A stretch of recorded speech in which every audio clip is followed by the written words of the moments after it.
అందరికీ నమస్కారం అండి. మా ఊరు కబుర్లకు స్వాగతం సుస్వాగతం. ఒక రెండు చిన్న పాదులుగా తయారు చేసుకొని ఒక దాంట్లో గోగాకు మరొక దాంట్లో పచ్చిమిరపకాయలు నాటుకోవడం జరిగింది. అదిగో కనిపిస్తున్నదే ఇదే గోగాకు. ఇది తర్వాత మరొక పక్క చిన్న పాదులో పచ్చిమిరపకాయలు అంత ఎక్కువేం కాదు, తక్కువగానే నాటుకున్నాము. ఇదిగో కనిపిస్తున్నది చూడండి, తక్కువగానే నాటుకున్నాము. ఎందుకంటే ఇప్పుడు వచ్చే ఈ చీడపీడలకు మనం భరించలేము.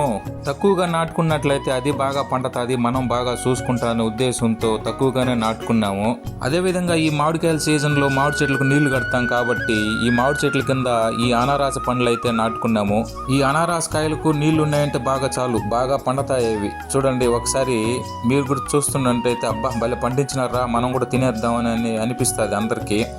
ఈ విధంగా మనం ఖాళీ స్థలం ఉన్నట్లయితే కొంచెం ఈ విధంగా తయారు చేసుకొని మనం ఏదైనా నాటుకొని వాటికి సరైన సమయంలో నీళ్లు కట్టుకున్నట్లయితే ఏ పంట అయినా మనకు బాగా పండుతుంది. అదేవిధంగా రైతు అన్నట్లయితే తప్పకుండా ఆవులు ఉంటాయి.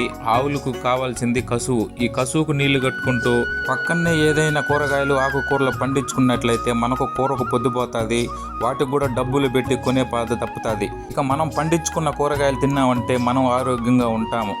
ఈ వీడియో కనుక మీకు నచ్చినట్లయితే లైక్ చేయండి, షేర్ చేయండి, సబ్స్క్రైబ్ చేయండి. Thanks for watching.